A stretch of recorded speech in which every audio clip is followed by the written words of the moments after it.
semuanya, perkenalkan nama saya Rialdi Jeremia Nainggolan. Saya mahasiswa dari Institut Agama Kristen Negeri Tarutung.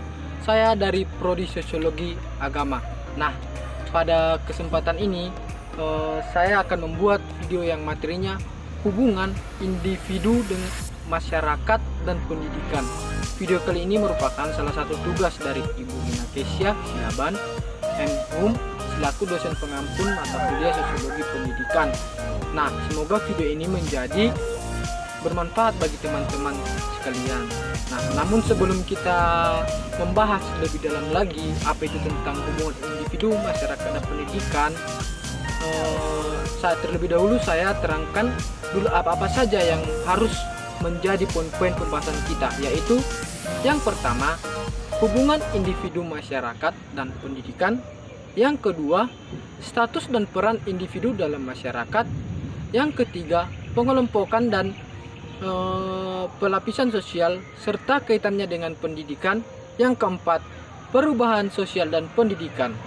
Nah, baik, berikut videonya kita lihat bersama. Baik teman-teman semuanya, kita akan membahas lebih tuntas apa itu hubungan individu, masyarakat, dan pendidikan.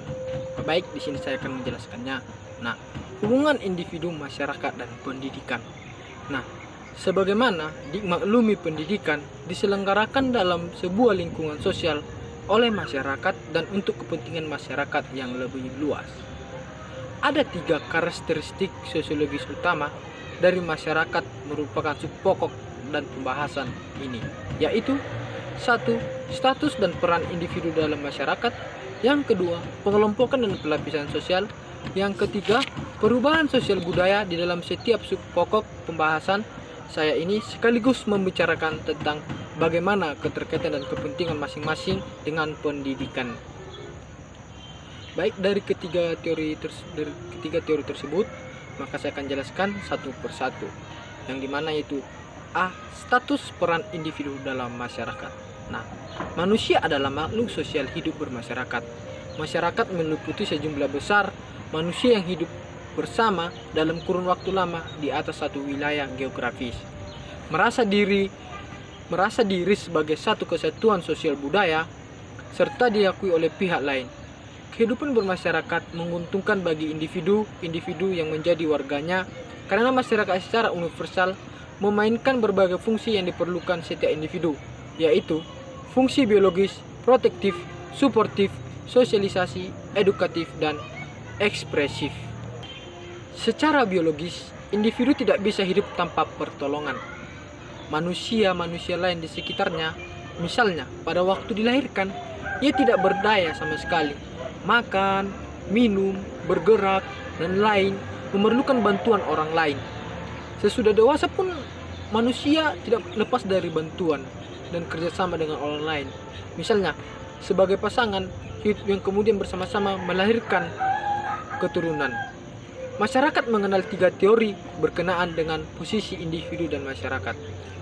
Yang pertama, teori menerangkan bahwa masyarakat merupakan faktor penentu bagi individu yang menjadi warganya. Yang kedua, sebaliknya menerangkan bahwa individu merupakan komponen masyarakat. Yang terpenting masyarakat sendiri hanya merupakan refleksi saja kepentingan individu. Nah, yang teori ketiga berpandangan bahwa individu dan masyarakat memiliki posisi yang seimbang. Masyarakat diakui berpengaruh terhadap karakteristik individu, tetapi masyarakat pun terdiri dari individu-individu. Nah, telah dikemukakan bahwa menurut teori sistem, masyarakat merupakan suatu sistem besar yang terdiri atas sejumlah subsistem yang secara bersama-sama dan terpadu membentuk suatu kesatuan yang utuh dan satu sama lain saling mempengaruhi. Kalau salah satu subsistem itu berubah, maka yang lainnya terpengaruh dan turut berubah. Seringkali untuk mengubah sebuah sistem harus dimulai dengan mengubah sistem lain terlebih dahulu. Sosiologi mengkaji masyarakat mengenai 2 aspek, yaitu struktur dan proses. Struktur masyarakat adalah jaringan hubungan status dan peran antar komponen masyarakat disusun atas dasar variabel tertentu. Misalnya, struktur penduduk disusun berkaitan usia atau berdasarkan pendidikan mata pencarian dan sebagainya. Dalam masyarakat, setiap individu memiliki status dan peran. Sudah status adalah kedudukan atau posisi seorang dalam masyarakatnya. Misalnya, status sebagai ketua RT, sebagai istri, sebagai ketua PKK, sebagai pegawai negeri sipil. Peran adalah perilaku yang diharapkan sesuai dengan status. Misalnya adalah perilaku yang seharusnya dilakukan oleh supir. Kita lanjut lagi pembahasan yang selanjutnya, itu bagian B, yang dimana apa itu pengelompokan dan pelapisan sosial serta kaitannya dengan pendidikan. Sebagai makhluk sosial, manusia hidup berkelompok. Anak-anak tinggal bersama dengan ayah, ibu, dan saudara-saudaranya yang masih kecil dalam kelompok yang bernama keluarga. Keluarga-keluarga bertempat tinggal berdekatan dalam sebuah lingkungan, membentuk kelompok yang bernama rukun tetangga atau RT. Kaum ibu dan rukun tetangga membentuk kelompok sistem yang seperti pengajian dan arisan gitu. Nah, anak-anak sebaya bermain bersama dalam kelompok permainan gitu. Nah, jadi kelompok ini terbentuk atas dasar kesamaan karakteristik kedekatan hubungan. Semuanya mempunyai kesamaan karakteristik, tetapi tidak mempunyai kedekatan hubungan secara fisik. Bisa disebut kategori sosial atau golongan. Seperti anak usia di bawah 5 tahun di seluruh Indonesia, bahkan di seluruh dunia. Bahkan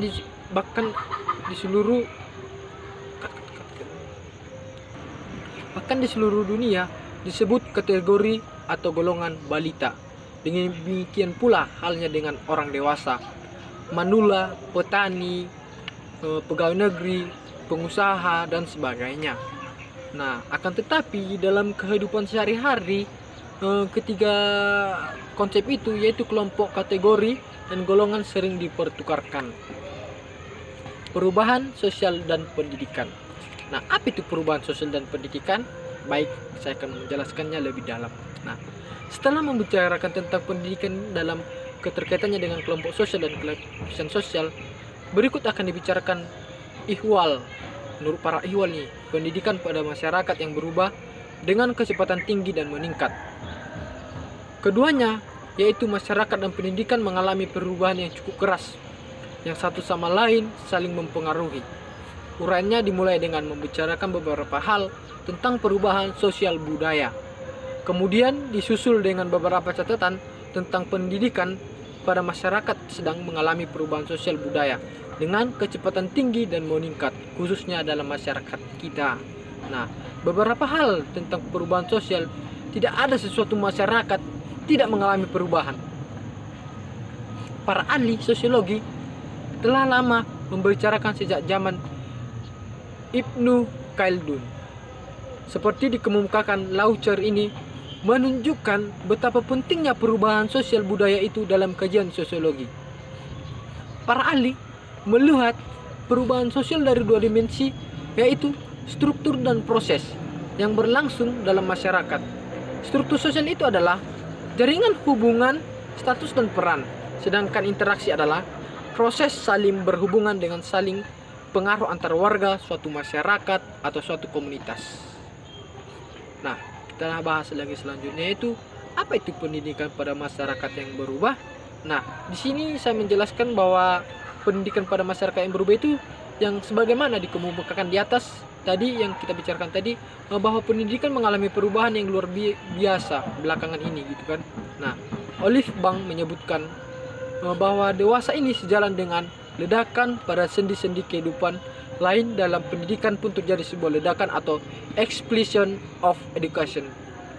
Perubahan besar yang berlangsung dengan kecepatan tinggi. Perubahan itu bersumber pada dua hal, perkembangan teori dan kebutuhan lapangan. Sebenarnya kedua hal itu berlangsung bersama-sama. Ada tuntutan kebutuhan yang dihadapi, kemudian dicari pemecahannya secara teoritis, dan lahirlah inovasi baru yang menghasilkan perubahan itu. Nah, buat teman-teman sekalian semuanya ini, perlu kita tahu secara umum perubahan mendasar yang terjadi di dunia pendidikan meliputi: dahulu pendidikan hanya ditujukan pada pemenuhan kebutuhan kaum elit. Sekarang pendidikan merupakan kebutuhan semua orang atau education for all. Dahulu peserta didik kurang mendapat perhatian, dalam pendidikan atau guru dominan, teacher centered. Sekarang kepentingan peserta didik menjadi pusat perhatian atau siswa dominan, student centered. Dahulu juga karakteristik peserta didik pada level individu kurang mendapat perhatian. Sekarang pendidikan memperhatikan karakteristik individual peserta didik atau minat, kecepatan belajar, dan lain-lain. Pendidikan diindividualisasikan atau individualization education. Nah, manajemen pendidikan dahulu tersentralisasi pada pemerintah pusat. Nah, sekarang kita tahu didesentralisasikan ke level kabupaten, kota, bahkan sekolah atau school based management. Meskipun demikian, teman-teman, perubahan dalam keempat dimensi itu baru diarahkan kepada penanganan masalah yang ada dewasa ini, belum memperhatikan dimensi perubahan ke masa yang akan datang. Pendidikan untuk semua orang, perhatian kepada peserta didik baik secara umum maupun perorangan, dan perlunya memperhatikan kepentingan daerah-daerah adalah kebutuhan sekarang. Baik teman-teman sekalian, sekian yang saya bisa paparkan dari rangkuman yang kita bicarakan tadi. Semoga apa yang saya sampaikan, yang saya terangkan dari tadi bisa bermanfaat buat kita semuanya. Terima kasih, salam sehat buat kita semua.